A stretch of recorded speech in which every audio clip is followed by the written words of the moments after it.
묵묵 네, 안녕하세요. 안녕하세요. 묵묵. 아니, 지금 제가, 피곤하면 말씀하세요. 지금, 묵묵, 묵톡, 묵타운, 뭐라 해야 되죠? 토크쇼. 묵타운 토크쇼. 오케이. 한번 시작하겠습니다. 오늘의 주제는, 두 가지로 가지고 왔고, 첫 번째는, 아마, 이 공부하거나 강의 들을 때, 이런 거 많이 보실 거예요. 뭐, 어깨, 뭐, 불균형, 네. 혹은 뭐, 요통, 네. 뭐 이런 식으로 부위를 잘라가지고 이렇게 강의들이 많잖아요. 그쵸. 근데 그 중에서도 뭐랄까 좀 인기가 많은 것 중에 하나가 이제 발 관련된 게 되게 인기가 많다라고 저는 개인적으로 생각을 하거든요. 네. 근데 이게 왜 그럴까라고 하면은 결국에는 어떠한 체형적인 부분이라든지 아니면 뭐 퍼포먼스적인 부분이라든지 구상을 보는 데 있어서 내가 어느 관절부터 보느냐에 따라서 이게 접근하는 게 좀 달라지는데 많은 사람들이 이 발부터 보는 경우가 좀 많은 것 같아요. 그쵸. 그래서 좀 토론이 길었는데 첫 번째 주제는 트레이닝을 하는데 발이 중요한 이유 그리고 발부터 보는 이유 이거에 대해서 한번 이야기를 해보는 시간을 가져보겠습니다. 네. 광렬생 같은 경우에는 좀 발이 왜 중요하다고 생각하세요? 저요? 네. 걷잖아요. 저도 똑같이 생각해요. 진짜 걷기 때문에. 우리는 이제 사족보행이 아니니까 네. 아무래도 두 발로 이제 걸어 다니는 게 이제 베이스인데 거기에 있어서는 사실 이 발이 운전한 그 밸런스라고 해야 될까요? 그 네. 형태를 유지하지 못하면 결국에는 일상생활 자체가 불가능해서 그래서 저는 좀 중요하게 생각하는 것 중에 하나예요. 맞아요. 근데 지금 되게 중요한 단어들을 되게 많이 던져주신 것 같은데, 이제 형태라던가, 어, 이족보행이라든가, 이런 게 굉장히 중요한 단어인 것 같거든요. 말씀하셨던 대로 사람은 결국엔 두 발로 걷는 동물이기 때문에 결국엔 지면을 이용해서 걸을 수밖에 없단 말이에요. 그러면 이 지면 반발력을 잘 이용을 하려면 발의 형태가 분명히 그 형태가 계속 변해야 돼요.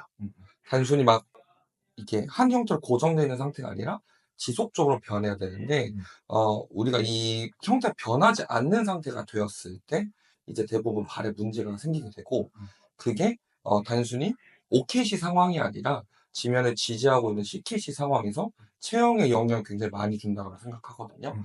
그렇기 때문에 발이 굉장히 중요하다고 생각이 듭니다. 음. 조금 더 자세히 풀어서 얘기를 좀 해드리자면 우리가 발에 대표적으로 나올 수 있는 모션이 움직임이 두 가지가 있잖아요.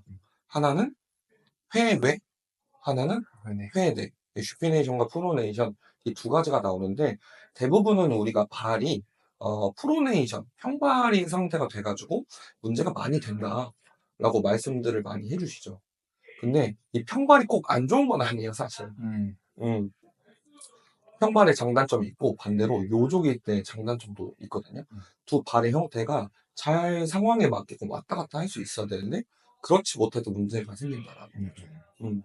그래서 평발 같은 경우에는 어쨌든 우리가 발이 단단한 상태가 아니게 되고 발 관절들 사이의 조직들이 굉장히 물렁한 상태로 존재를 하게 돼요. 꽉 맞물리지 않은 상태죠. 그래서 지면을 우리가 보행을 할 때 뒤꿈치부터 닿아서 발 바깥쪽으로 이동하고 엄지발가락을 통해서 이렇게 차고 나가잖아요. 네.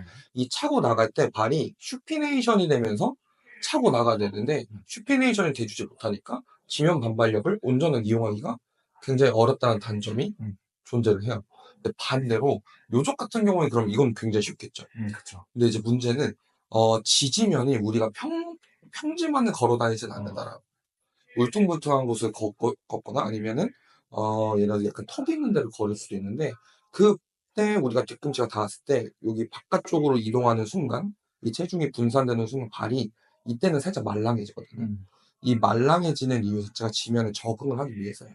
이 적응을 못하다 보니까 여기서 발이 획가닥 넘어가서 발목을 잘 삔다라든가 예, 이 지면 자체 적응 자체가 굉장히 어려워질 수가 있다는 거죠. 어떻게 보면 첫 번째 질문이 발이 중요한 이유에 대해서 이야기하려고 했는데 그치. 이게 우리가 항상 하나를 이야기하면은 여기에서 쭉 이렇게 들어가는 감이 없잖아 있거든요. 근데 아마 지금 들으면은 더 궁금할 것 같아요. 음. 그러면 기준쌤이 생각하는 데 있어서 발에 여러 근육들이 있잖아요. 뭐 요즘에는 이 발바닥 내재근이라고 해가지고 되게 네. 중요하다라고도 표현도 하기도 하고, 혹은 가장 뭐 심플하게는 보행을 하는데 뭐 TA랑 GM이죠. 그 서로 간의 상호 그 밸런스가 되게 중요하다라고 하는 것도 있고, 어떤 게 제일 뭐랄까 중요한 근육이다라고 어, 생각하세요? 발에 저는, 있어서. 저는 개인적으로 내재근도 중요하다고는 생각을 하지만, 그거를 지탱해주는 외재근이 더 중요하다고 음, 생각하거든요. 음, 특히, 어, 잘 알고 계시는, 아까 전에 말씀해 주셨던 정경골근이랑, 음. 그리고 후경골근, 그리고 저는 장비골근도 굉장히 중요하다고 생각해요. 장비골.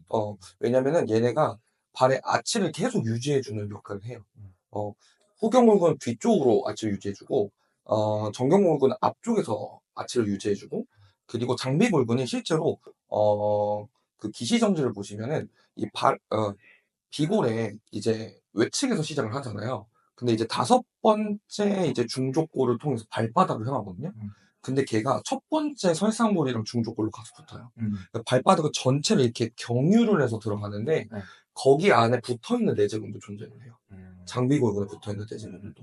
그래서 많은 분들은 후경골근이랑 내재근들이 많이 음, 중요하다 생각하시는데 저는 거기 플러스로 정경골근이랑 음, 장비골근, 특히 제일 간과하기 쉬운 장비골근도 음. 매우 중요한 역할을 한다라고 말씀을 좀 드리고 싶습니다. 오케이. 그러면 이러한 그 중요한 근육들에 대해서 이야기를 했고, 그러면 그러한 근육들을 트레이닝 하는 데 있어서 어떠한, 뭐랄까, 형태로 아니면 컨셉으로 좀 운동을 음, 시켰을 때 가장 좀 효과적으로 퍼포먼스를 낼 수 있을까?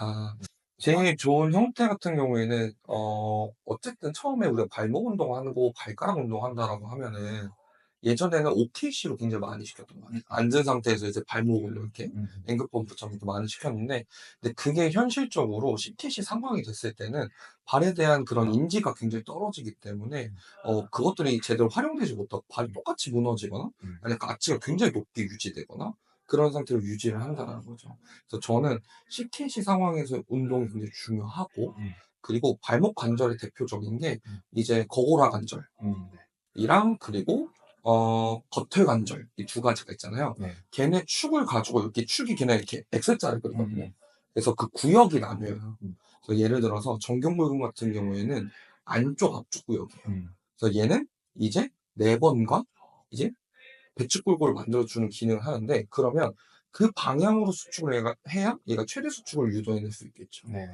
그리고 후경골근 같은 경우에는 네 번과 저축골고를 만들어주는 음, 대표적인 근육인 거고. 음, 그래서 그 구역에 맞게끔 이제 소속되어 있는 근육들이 아까 전에 말씀드렸던 대표적인 세 가지 근육이 음. 구역에 맞게끔 세팅이 되어져 있어요. 그래서 얘네들을 그 구역에 맞는 동작을 통해서 훈련을 시켜야 온전한 훈련이 될 수 있다. 음. 라고 조금 말씀을 드리고 싶어요. 저는 그럼 여기에다가 첨언하자면, 이러한 뭐랄까, 그, 잘 쓸 수 있는 환경을 만드는데, 네. CKC로 일단 한다는 거 1번. 네. 그리고 저는, 보다 효과적으로 하는 데 있어서는 이런 스플릿 자세가 제일 좋다고 생각해요. 스플릿 자세. 우리, 런지 포지션. 런지 포지션. 처럼 이제 세팅을 해서 네. 그 앞발에다가 체중을 최대한 실어 놓으면은 아무튼 간에 지금 이야기했던 그런 근육들이 계속 그 형태를 유지하기 위해서 자연스럽게 활성화가 더 많이 일어나지 않나라는 생각을 좀 개인적으로 많이 하거든요. 네네. 실제로 그래서 저 같은 경우에는 사실 발을 막 따로 막 운동을 시키는 경우는 음, 없으니까. 근데 뭐 하체 운동을 한다라고 하면은 어, 그 양발을 이제 같이 지지하기보다도 이제 스플릿 자세로 앞발에다가 좀 체중을 실어줌으로써 조금은 더 발과 관련되어 있는 근육들이 좀 활성화될 수 있게끔 좀 만들어주는 게 제 스타일인 것 같아요. 어, 이거는 되게 좋은 관점이기도 한데, 이게 두 사람이 얘기를 해보면은 그 트레이닝을 바라본 관점이 좀 달라요. 음, 저는 굉장히 디테일 관절이나 근육 하나하나를 봐서, 이게 맞아. 숯불 보지 않고 좀 나무를 맞아, 맞아. 이렇게 씹는 느낌이면, 사실은, 이제 우리 광렬쌤 같은 경우에는 숯불 보는 통합적인 관점이거든요.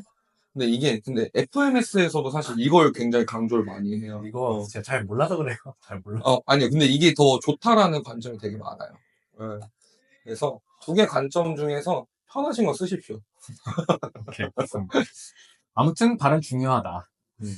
제가 봤을 때 이거 주제를 우리가 원래 썸네일에다가 1번, 뭐, 트레이닝에서 발이 중요한 이유, 막 그쵸, 이런 식으로 그쵸. 좀 쓰잖아요. 네.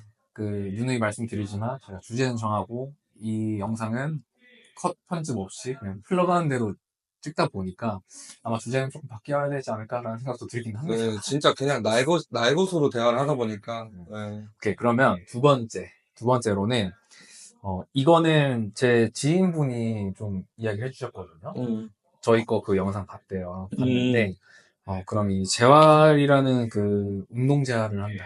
라는 그 관점에서 우리가 이 조직의 치유 과정을 항상 그 생리학 책이나 이런 거 보면 제일 네, 처음에 나오잖아요. 염증 반응부터 시작해가지고 악읍성기 뭐 이런 식으로 막 다 나오는데 이러한 조직의 치유 과정에 대해서 조금 더 디테일하게 한번 다뤄주면 좋을 것 같다. 라고 아, 이야기를 했었거든요. 네, 그래서 두 번째 주제는 조직의 치유 과정, 이 프로세스에 대해 조금 디테일한 이야기 음, 한번 하면 좋을 것 같아요. 어, 우리가, 치유 과정은 방금 다 말씀해 주시기는 했어요. 힐링 프로세스라고 하죠. 그래서 치유 단계적으로 봤을 때 급성기, 아급성기, 만성기 이 순서대로 우리가 진행이 된단 말이에요. 네. 근데 이제 각각의 특징이 조금은 존재를 합니다. 음, 그래서 이 특징에 맞춰서 운동을 해주시는 게 되게 중요할 수 있는데 예를 들어서 우리 손상 환자분들 오실 수 있단 말이에요. 뭐 그렇죠. 진짜 방금 전화 받으셨던 것처럼 뭐 근육 햄스트링이 3cm가 찢어졌다. 이게, 이게 TMI인데 지금 제가 지도하는 몇 명 안 되는 회원님 중에 한 분인데 체대 입시를 하는데 이게 아무래도 체대 입시 해보신 분들은 알겠지만 이게 막 턴하는 동작이나 달리기 엄청 많이 하잖아요. 근데 네, 이게 이제 지금 스트레스가 쌓여가지고 지금 이제 다음 주에 시험이죠. 네. 이제 대학 입시 시험인데 햄스트링이 3cm 찢어졌다는 거예요. 그래가지고 그 전화 받고 지금 이제 뭐 주사 맞았냐 뭐 했냐 어, 지금 이제 계속 물어보고 있는 과정 중이었다.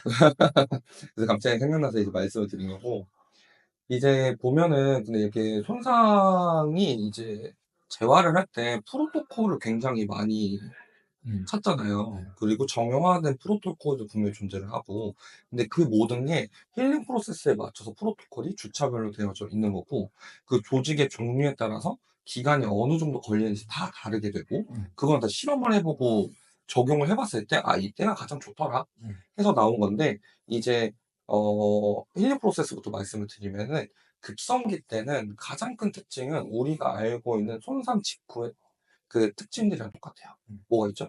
발열, 음, 그쵸. 부종, 또 통증, 음, 그리고 발적. 음, 이렇게 있습니다. 부종, 발열, 통증, 발적. 이렇게 네 가지가 특징이다.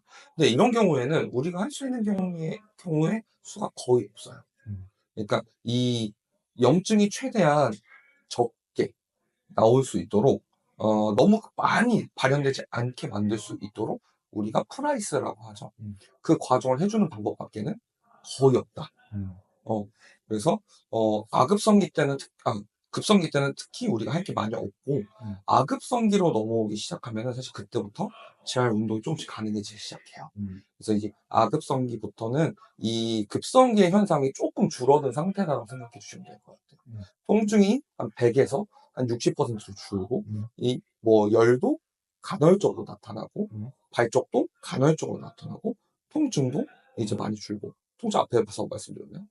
그래서 이렇게 준다. 부종도 줄고. 그러면 여기 이쯤에서 음. 이 그 급성기, 아급성기, 만성기 이렇게 했을 때 이거에 대한 차이를 지금 이제 말씀 주셨잖아요. 그래서 이 정도 이 급성기가 가지는 기간이 어느 정도 되는지 야, 이거에 대해서 또 궁금할 거예요. 이게 근데 완전 조직마다 천차만별이에요. 어, 조직별로 조금 간단하게나마 어느 정도 이렇게 가이드가 좀 어, 있다라고 하면 이거는 근데 저도 틀릴 수 있어요. 음, 근데 대부분 손상이 되면은 한 3주 정도까지, 2주에서 3주 정도까지는 급성기다. 라고 말하는 분들도 계시고, 음, 진짜 약간 타이트하게 잡으시는 분들은 한 3일에서 일주일 음, 정도까지만 이제 급성기다.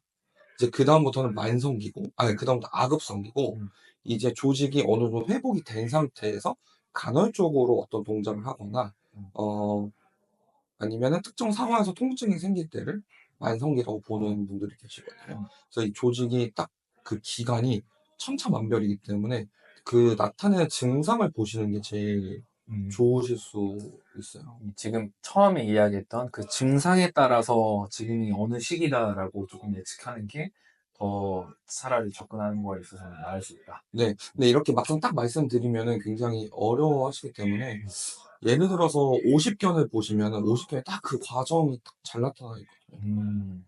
어. 50견이 초기에는 사실 어깨가 좀 불편해요. 음. 어깨가 조금 불편하다가 갑자기 어느 순간 팔이 안 올라갑니다. 음. 열이 엄청나고 음. 부어요. 음. 팔이 안 올라가기 시작해서 병원에 갔더니 이제 50견이다 음. 라는 증상을 받는 건데 그때는 우리가 할 수 있는 것들이 많이 없습니다. 각도가 엄청 제한이 되고 그리고 그 염증 자체가 조직을 비대하게 만들어요. 음. 그래서 우리 아시다시피 우리 관절과 상하관절 같은 경우에는 머리가 크고 그리고 관절 오목이 굉장히 작은 형태이고 관절 주머니가 굉장히 넓게 싸고 있단 말이에요. 그래서 공간이 많으니까 가동 범위가 되게 잘 나오는 건데 이게 비대해지니까 이렇게 잡아째고 있는 거죠. 그래서 각도가 안 나오는데 이제 어느 정도 치료받고 통증이 줄면 얘가 공간이 조금 생겨요. 음. 근데 여기서 우리가 하는 게 두 가지 방법인 거지. 운동을 시킬 때는. 얘를 가동 범위를 억지로 째서 만드느냐 아니면 얘 염증 컨트롤해서 더 공간을 억지로 만드느냐. 음. 근데 대부분은 이 두 번째 같은 경우에 시간이 오래 걸리기 때문에 첫 번째로 많이 가죠.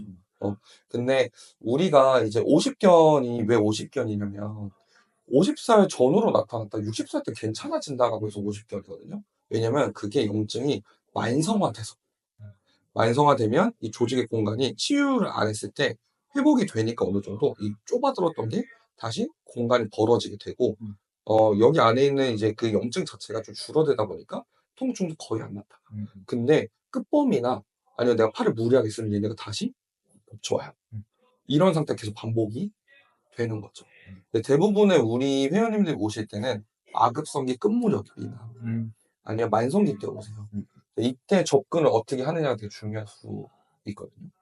그래서 힐링 프로세스에서 조직이 급성기, 아급성기, 만성기를 이렇게 지나가서 얘가 근데 우리가 원하는 방향 회복이 안 됐어요. 이 조직을 깨요. 음. 이 만성 염증을 깨서 음. 다시 급성으로 돌려놓고 음. 회복이 다시 일어나게끔 힐링 프로세스를 다시 일어나게끔 만들어 주거든요. 음. 그래서 이 과정을 병원에서도 하고 음. 우리도 할 수 있다라고 음. 말씀을 드리고 싶습니다. 좋은데요? 네. 근데 갑자기 생각난 건데 네. 무릎에 물이 차잖아요. 아, 무릎에 물 차면서 이거 주사 빼잖아요. 그쵸. 이것도 이 힐링 프로세스와 좀 어느 정도 관련이 있다라고 볼 수 있을까요? 네네네. 이거 한번 좀 이야기해 주면 좋을 것 같아요. 이게 무릎이 물이 차는 이유는 그것도 염증 때문이에요. 음. 염증이 생기고 조직이 파괴됐다고 생각하니까 음. 얘네들이 관절액, 그러니까 삼출액을 음. 굉장히 많이 분비를 합니다. 근데 이게 조직 손상에 의해서 나왔던 사실 양은 많지 않을 거예요. 근데 얘를 보호하기 위해서 물을 더 많이 이 관절낭에 있는 이제 관절액을 훨씬 더 많이 분비를 하는 거죠. 근데 이게 좋은 거냐? 음. 이 윤활액 같은 게 많이 나오는 거 좋지 않을까? 음. 라고 생각할 수 있는데 그게 좋지 않다는 거죠. 음. 왜냐하면 관절 내부에 있는 압력 자체가 너무 올라갔기 때문에 얘는 순환을 못하고 고여요. 음. 근데 이게 또 웃긴 게 조직이 만성적으로 계속 손상을 입잖아요. 그러면 몸이 계속 분비해요. 일정 양을 유지하려고 해요. 그래서 저희 어머니도 발목을 되게 자주 다치시거든요. 물이 찼었는데 그걸 좀 방치하셨어요. 음. 나도 몰랐을 때고. 근데 그거를 이제 나중에 더 안 돼 있어서 물을 빼러 갔는데 빼면 또 차고 빼면 또 차고 하고 그니까. 그게 이미 몸에서 시스템화 돼버렸어요. 그니까. 이럴 땐 어떡해. 이거는 어쩔 수 없어요. 좀 뭔가 솔루션을 줘야 되는 거 아니에요? 이거는 진짜 근데 어쩔 수가 없어요. 음. 근데 이제 대신에 조직이 괜찮고 손상을 안 당할 수 있다. 안 당한 상태다라는 걸 계속 인지시켜줄 필요가 있어요. 그 운동을 통해서 얘에 대한 고유감을 늘려주고 얘가 생각보다 괜찮네 하면은 그런 것도 줄 수 있고 그리고 그 부위에 대한 운동을 하면 어쨌든 순환이 좋아지잖아요. 그 사람들이 그나마 고여있는 시간이 좀 덜해져요. 그래서 순환의 개념으로 그때는 보시는 게 되게 중요하고 그래서 림프에 대해서 그런 부분들은 좀 공부를 해주시면은 되게 도움이 많이 되실 수도 있어요. 왜 제가 이걸 질문했냐면, 아마 이런 생각 하실 거거든요. 분명히 이렇게 물 찼다라는 표현 되게 많이 하시니까. 근데 물이 찼어. 그래서 이걸 병원 가가지고 물 뺐어. 그리고 그럼 병원에서 얘기하거든요. 운동화. 운동 이제 가볍게 좀 하고 막 이렇게 표현해서 아 좋아 난 이제 트레이닝 열심히 해야지 했는데 또 차. 이게 아무튼 간에 반복되는 케이스들 분명히 있을 거거든요. 네. 그래서 이 부분에 대해서 조금 이렇게 설명해 주시면 좀, 아, 이게 뭐 내가 틀린 게 아니구나라는 거는 어느 정도는 좀 이해할 수 있지 않을까. 네. 물 차면 빼세요. 아, 근데 물차는 빼야 돼. 물 왜냐면 차면, 안 움직여. 어, 운동 그 자체가 안 돼요. 물 차면 빼야 되고, 물이 차면 순환도 안 되기 때문에 음, 결국엔 조직의 손상을 또 유도해요. 내가 근데 너무 이미 만성적으로 진짜 운동 선수처럼 계속 운동을 하셔서 음, 물이 계속 차신다면 병원에 한 번씩 방문해서 중간중간 빼시는 것도 나쁜 방법은 절대 아니고, 음, 근데 이제 그거 말고는 우리가 뭐 테이핑을 해준다라도 음, 순환을 할 수 있게끔 음, 이제 그 부위에 맞는 근육들을 계속 움직여준다라든가, 대신에 이제 가벼운 운동으로 반복적으로 수행을 해야지 이제 혈액순환이 반복적으로 일어날 거니까 그런 방법들을 사용을 하셔서 순환 자체가 잘 되실 수 있게끔 유도해 주시는 게 되게 중요할 수 있어요. 음. 아니면 뭐 림프 마사지를 받는다라든가. 오케이. 그러면 하나 더. 아까 조직에 치유 과정 할 때 막 우리 프라이스 이거 거의 교과서에 교과서죠. 교과서로 많이 나오잖아요. 근데 요즘에는 아이싱 안 한다라는 컨셉으로 많이 바뀌거든요. 그것도 근데 진짜로 저도 공감을 해요. 어. 이거에 대해서도 또 한번 설명해 주시면 좋을 것 같아요. 이게 원래 통상적으로 처음에 이렇게 딱 뭐 발목을 삐거나 아니면 손상이 딱 일어났다. 그래서 지금 이제 딱 급성기다. 지금 막 염증 반응 막 올라오고 있다. 그럴 때 염증 반응을 늦추기 위해서 그 프라이스에서 아이가 이 아이싱이거든요. 그래서 네. 우리 막 찬물로 이렇게 되거나 막 이런 거 하잖아요. 근데 이게 이제 교과서적으로 이제 나왔었던 건데 이제 최근에는 이 아이싱은 빼야 된다라고 이제 이야기를 많이 하거든요. 근데 어, 이게 왜 이렇게 빼야 된다라고 이야기하는지 설명해 주시면 좋을 것 같아요. 이게 두 개의 관점이 좀 다른 것 같아요. 음, 아이싱을 하자는, 아이싱 하면 뭔가 이게 혈액순환이 잘 안 되고 음, 막 그럴 것 같잖아요. 음, 사실 혈액순환을 더 좋게 만들기 위해서 아이싱을 하자는 개념이에요. 음, 왜냐면, 백혈구나 이런 이제 떨어져 나온 조직들이 있으니까 백혈구들이 많이, 아니면은 이제 우리 면역체가 많이 활성화되잖아요. 그럼 걔네들 그쪽에 몰리게 되면은 사실 혈액순환이 잘 안 돼요. 음, 뭐 혈관을 확장시키고 막 이렇기는 하지만은 결국엔 그쪽에 피가 계속 몰리게 되고 음, 삼투력들이 계속 생기게 되고 혈액순환이 안 된단 말이에요. 음, 그래서 그 면역 기능 자체가 너무 과하게 일어나지 않게끔 좀 유도를 음, 해보자라고 해서 아이싱을 하는 게 이제 혈액순환에 초점을 조금 더 맞춘 거죠. 음, 이 아이싱 끝났을 때 혈액순환 자체를. 그래서 그거에 대해서 초점이 맞춰져 있다면 음. 오히려 온찜질을 진짜 해야 된다라고 생각하시는 분들도 계세요. 찜질이래요? 아니 그냥 냅두거나 어. 아니면 조금 더 따뜻하게 만들어줘야 된다. 그럼 거의 파티 아니에요, 그러면? 근데 오히려 응. 그 온도가 조금 올라갔을 때 이런 이제 면역 효소들이나 이제 면역에 관련된 애들이 음, 활성도가 더 올라간대요. 음, 어, 우리가 아플 때 몸이 열이 나는 이유가 두 가지인데, 하나는 면역에 관한 애들이 면에 관련돼 있는 이런 시스템들이 음, 또 활성화되기에는 온도가 조금 높아야 되고, 두 번째는 오히려 뭐 거기에 이제 사실 조직이 손상이 되면은 거기가 이제 침투되기가 쉬워지는 거잖아요. 찢어지는 거니까. 거기에 뭐 염증 반응을 일으킬 수 있는 세균이나 이런 것도 굉장히 많을 수 있는데, 걔네의 기능 자체를 떨어뜨리는 거거든요. 근데 감기도 마찬가지예요. 몸에 들어온 바이러스 기능을 떨어뜨리려고 온도를 올리는 거예요. 음, 그래서 오히려 그 면역 반응에 대해서 초점을 맞춘다면은 온도를 올리는 게 맞다. 음, 한 1도 정도 음, 더 올리는 게 맞다. 라고 하시는 분들도 굉장히 많으시죠. 그래서 1도 정도 올라갔을 때는 사실 부어서 열 나면은 그 정도 올라갔거든요. 그치. 그래서 그 정도 계속 유지해줘라. 음. 이렇게 말씀해 주시는 분들도 있는 거죠. 그럼 그냥 둬라, 그냥. 네. 가만히 둬라. 그래서 그런 관점으로 봤을 때는 그것도 틀린 말은 아닌 것 같아요. 이거는 그냥 궁금해서 하는 건데, 사우나 가잖아요. 네. 온탕 갔다가 냉탕 갔다가 막 왔다 갔다 하잖아요. 이게 좋을까요? 오, 최근에 저희가 모버데이에서 스타디를 하면서 플로싱 핸드를 했거든요. 어, 근데 그게 혈류 제한 트레이닝이잖아요. 네. 이게 꽉 묶었다가 네. 움직이고 딱 풀었을 때 혈류가 확 가는 것처럼. 아, 그래서 선생님들이 수업, 플러시는데 왜? 그렇게 쓴 거구나. 지금 여기 피멍 들었거든요. 네. 근데 그런 개념인 것 같아요. 음. 실질적으로 이제 그 찜질할 때도 어 이제 완전 급성기 지나신 분들은 혈액순환 더 잘 돼가고 음. 냉탕, 온탕 이렇게 왔다 갔다 하거든요. 음. 이제 아마 그런 개념이지 않을까라는 음. 이건 제 개인적인 추측입니다. 정확하게는 이제 모르지만. 오케이, 오케이. 좋습니다. 오늘 주제 2개 이야기하는데 또 이렇게 길게 얘기했네. 아무튼 오늘 그래서 2가지 큰 갈래로 한번 이야기를 했어요. 첫 네. 번째는 이 발에 대한 거, 트레이닝 관련해서 어떠한 근육이 중요한지, 그리고 왜 발부터 바라보는지 이러한 전반적인 설명을 했었고, 2번째로는 우리가 힐링 프로세스, 조직의 치유 과정에 대해서 한번 이야기를 하고, 이거를 트레이닝에 있어서는 어떤 식으로 적용해야 하는지 이렇게 한번 알아보는 시간 가져봤습니다. 네. 뭔가 말하면서 이제 저도 갑자기 말하다 보니까 조직 치유 과정은 조금 이렇게 너무 장황하게 설명한 것 같은데 음. 그 부분을 제가 영상 올려드릴 때 밑에다 한번 정리를 해서 한번 더 올려드리도록 할게요. 좋습니다. 오케이. 그러면 오늘 영상은 여기까지 하는 걸로 하겠습니다. 고생하셨습니다. 고생하셨습니다. 목독